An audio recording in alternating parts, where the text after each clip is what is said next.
Hello and welcome back. My name is Curtis Storr. I'm the trainer with Family Investor, and this is one of our basic trainings. And today's topic we're going to be covering is college funding. And obviously, if you're part of the paid subscription, you will be able to do downloads on this page. But let's get into the college funding. This is really not one of my most exciting topics to cover because a lot of the funding strategies or what you're taught in real world how to do this is, in my opinion, wrong. Because wrong to me is if you're not getting the big picture, so you don't see everything out there that you need to be, and they won't sit down and tell you. They just say, okay, here's a government plan. I'll get into it. I'm going off on a little bit of a tangent right now, but basically, you'll see on this slide here, 4-year college, what it's going to cost you as a resident student or a commuter student if you're in a public or a private school. Huge difference. Private schools are almost double. And the difference between a resident student and a commuter student basically is if you either live in student housing or not. That's the big difference there. So you can see that student housing for a year is going to cost you around $10,000. And these are newer numbers here. And the same thing with a private school, you're looking at an additional $12,000 just to live on campus. So, you could keep your costs down by being a commuter. You have to do those numbers. And this is the thing here is that I found in this report with the higher education comes a higher. What comes with higher education is higher pay, but it doesn't mention all the millionaires that are school dropouts or those who didn't attend college.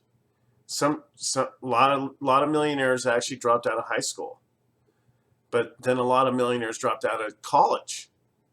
I mean, Facebook, he didn't finish his degree. He may have gone back and finished his degree, but from what I read, he didn't have a degree when he started Facebook. And there's a disclaimer that goes with this because I use this. I have a virtual assistant for the life insurance companies I work with, and this is where my source is, and I provide that into you in the printouts that you'll get with this. So yeah, you can make more money, and of course I'm a money guy. I'm a financier. I'm a numbers guy. So I always look at the numbers, and I look at your return on your investment, which I show in this slide. While you're looking at these numbers, though, just keep in mind I didn't add interest because that's an unknown variable. It could be 3%, 4%, 5%, 6%. So you would have to add interest on this, which will actually add time on this. So your cash payback, you look here, 5 years and 4 months, because you get an earnings increase of approximately $21,000 a year over someone who didn't go to college, and you got a bachelor's. And the cost is up here. It would take you 5 years. So with interest, you could say about 6 years, maybe more, depending on how long you were in school, because the longer you're in school, the more interest piles up on those student loans. Master's, the same thing. Your master's cost is about double because you have to go to school longer. But remember, interest is sitting there if you have student loans. This is if you paid cash, this here. It would be about 4 to 7 years. And then if you add interest, it could take you up to 10 years to pay that back. And that's a big mistake a lot of people do. And I was told about it. Oh, if you have any student loans, you could stop paying them if you're in school. I don't know if that's one of the criteria with current student loans, but most likely it is. And they don't care if you stop paying them. And the reason with student loans they don't care is because by law you can't wipe them out by filing bankruptcy. They're like taxes. They will follow you till the day you die.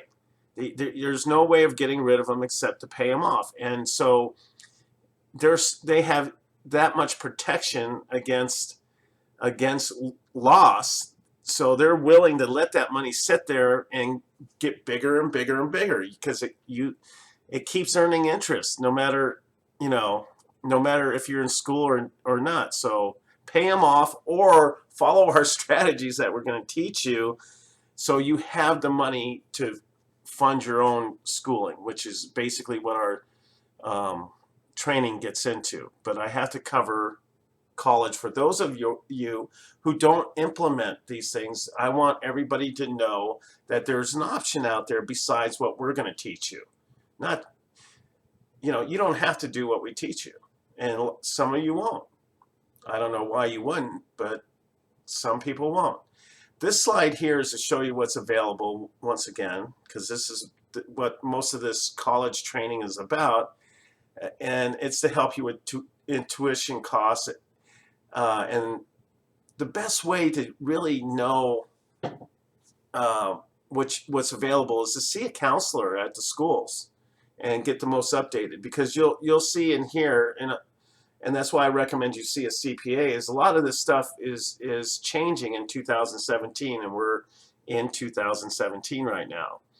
So by the time you see this video, these things may have changed, and if they change drastically to a point where it is advantageous to use as a wealth building strategy, we'll bring it up.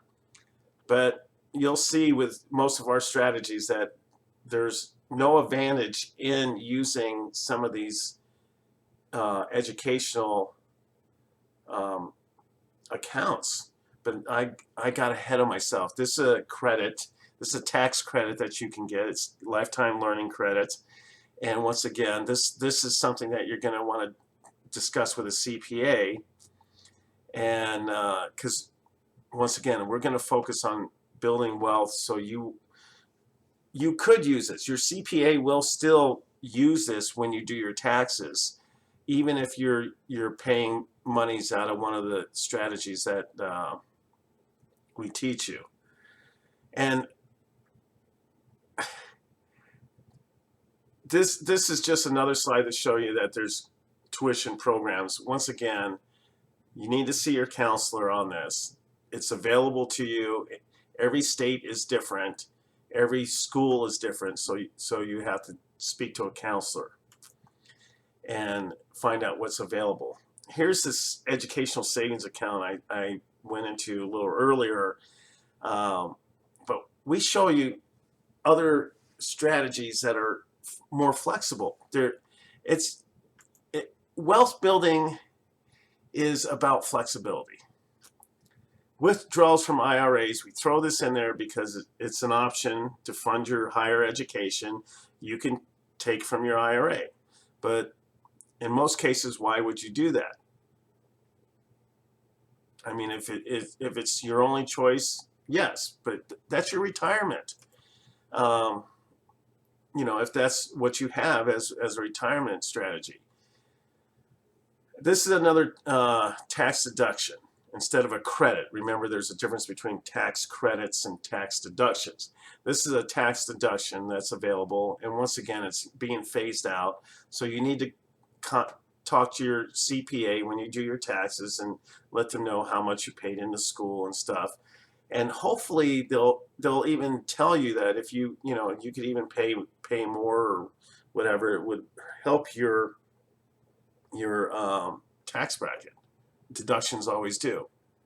But we show you how to take advantage of all those. I'm going to keep saying that. Anyways, this is about the 529 plan. And we covered this in the retirement basics trainings. And you should have already gone through that. So if you need to, go back, because I'm not going to tell you everything about it again, because it's really not recommended. Our strategies are much more flexible than this. And you'll see right here on it talks about flexibility, blah blah blah. We can do better than that. And another thing that I didn't include in here that I included in the other training was that you could only use it for education. So what if you save up all that money for your children, they don't go to college? Okay, so we teach so many strategies that build wealth, but liquid savings. That's liquid makes it more of a flexible thing. You need to have some money that is liquid, which means free to use and shift around without paying penalties. And these options are covered in many benefits of lending it to your children, or in advanced trainings we show you how to build a huge vault for education that has the flexibility and can be tax-free and reduce your taxes also as a parent. So tax-free for your child, but also reducing your taxes. You get deductions, and we show you that in our advanced trainings. Once again, times are changing, the laws are changing on this. Two things you need to do: talk to a counselor at the school and see what's available to you. If you're going to college right now, this is right now information. That's why we cover it in the basics, because this is information you need to be aware of so you know how to make better choices. Our more advanced trainings, we're going to show you how some of those choices need to be shifted. It's nothing we can't fix, so don't worry about not going to school or not doing what you need to do, except for the educational savings. Parents, it's not a good deal. If you're putting money into that, stop for now and finish the trainings, and we'll show you why. The proof is in the numbers, as I say. Most say pudding, but I don't get it. Anyways, that's a little deeper than I want to go. And talk to your CPA about tax credits and the deductions if you're going to school currently. All right, and if you have any questions, once again, write them down, put them in your notebook, and if we don't answer them in our deep dive, then send them to us. Or if it's urgent, you're in a situation and you need an answer, email us at support@familyinvestor.net and we'll be happy to help you out. Perfect. Okay, so thank you, and we'll see you in our next training.